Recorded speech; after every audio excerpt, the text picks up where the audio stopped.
Hello my friend and welcome to another animation tutorial. Today you'll learn how to create a looped animation of a flying bird on Adobe Fresco, specifically a flying stork carrying a baby.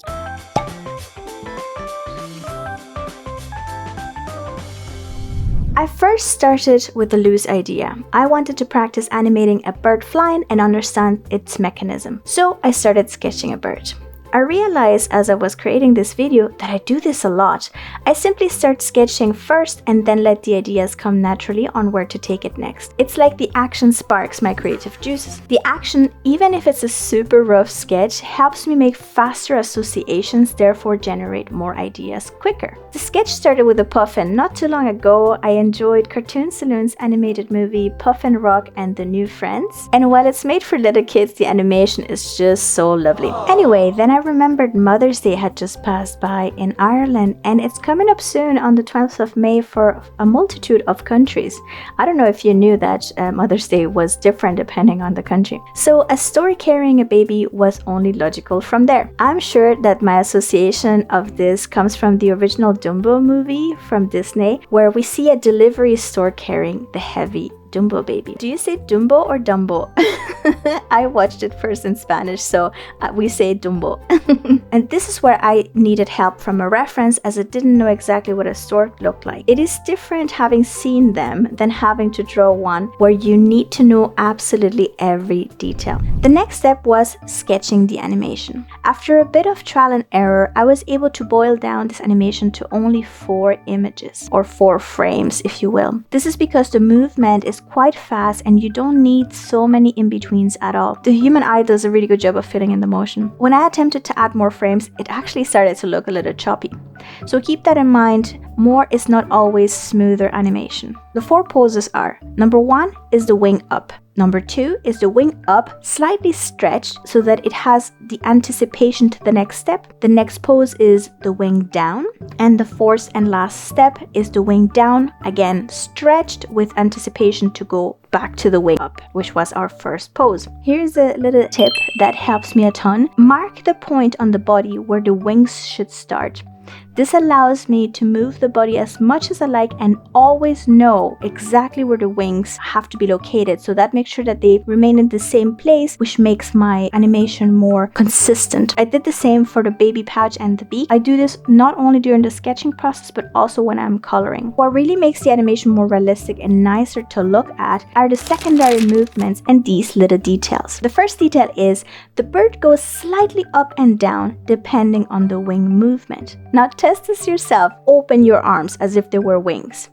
Can you feel how your torso moves slightly forward? Now reverse the action. So close your arms and you should feel how your torso moves slightly backwards, essentially back to your original position. Now use this knowledge on your bird. By the way, this is also something I do a lot, using my own body, facial expressions, or somebody else's facial expressions to see how something would move naturally. Just like the fathers of animation, Frank and Ollie from Disney, they demonstrate that very beautifully in their 1995 documentary film, where they're just, making silly movements to kind of express to each other how the character should move. Frank and Ollie are 2 of the greatest character animators ever because they're 2 of the greatest screen actors ever. Couldn't be.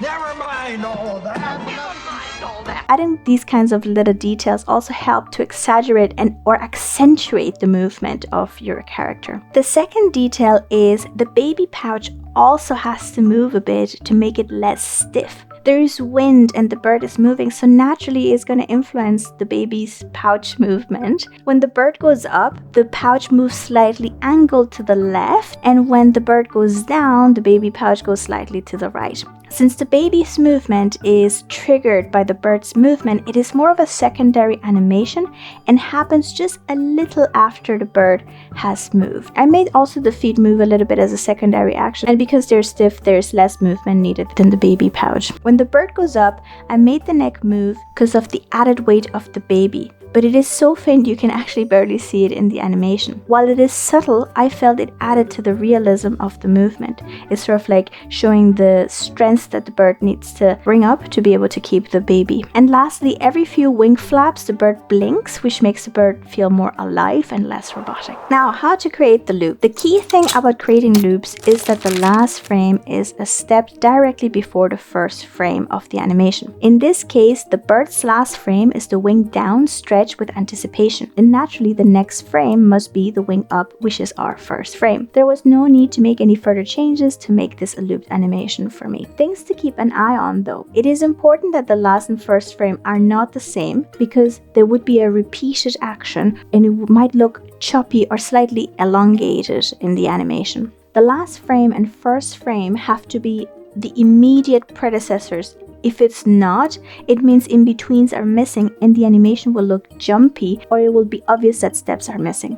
A little trick that you can use is to temporarily duplicate the first frame and move it to the end of the animation so that you can work out what the final frame has to be for the animation to look smoothly. To complete my animation, I also made a loop background which allows me to highlight the speed at which the bird is flying. Without it, it may look as if the bird is flying in place.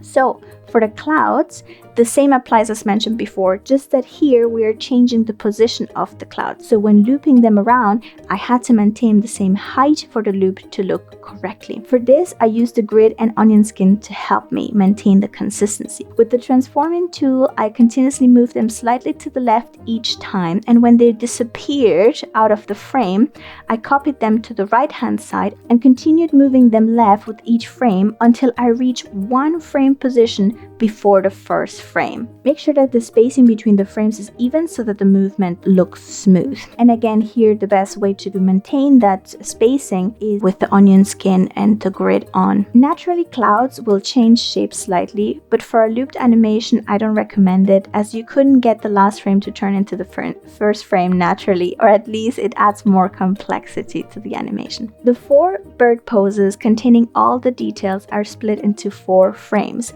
that will loop as long as the cloud background has played once. I therefore intentionally made sure that the clouds had frames in a multiple of 4 so that the clouds playback and the bird end at the same time. The clouds have 16 frames and the bird 4, so the bird will loop 4 times until the cloud plays once. Now our last step is coloring. I used a vector brush because I wanted a clean and soft look to match the motif. As I had sketched different parts that needed animation in different colors, I could simply follow this by creating separate layers for each of those objects or parts of the bird. To be consistent in terms of the design and the looks and the feel, I didn't use black and white, which would create a harsh contrast. Instead, I used an off-white and a dark gray for a more soft look. The wings of a stork have different colors, but I didn't want them in separate layers, so instead I finished the main shape in the off-white color, and later I went over with the paint inside tool turned on and added the gray. For the beak, feet and body that barely move, it is best to duplicate them and make small adjustments where needed. This is because any minor discrepancies will be very obvious. However, this can also be a stylistic choice if that's the kind of look of the animation you are going for. I also softened the eyes by making them rounder and less elongated, less oval, which was given a more aggressive look to the bird. Don't forget the little white lights on the eyes. It makes it more realistic and appealing as well. Because the body and the front wing have the same color, I temporarily added a dark blob just to see where it starts and finish so that I could correct the wing curve. Once the shapes were all done, I added shading with a soft round brush on a clipped layer, which also has to be animated, meaning you create the shade for each frame as well. For the layers with multiple colors, I used the magic wand to select those specific sections, and I went over with the sand round brush. I added extra darkness to the back wing so that it can be distinguished at all times from the front wing. I noticed that the baby pouch was not looking realistic, as in the bird wasn't really biting onto it. To fix that, I decided to duplicate it and to add the lace part behind the beak, and the pouch was kept at the front, starting from under its beak line. This made it more realistic. I colored the pouch in pink for girls, blue for boys, and yellow as a gender neutral color for when it's unknown and to be inclusive. And voila, here is our finished animation. Enjoy!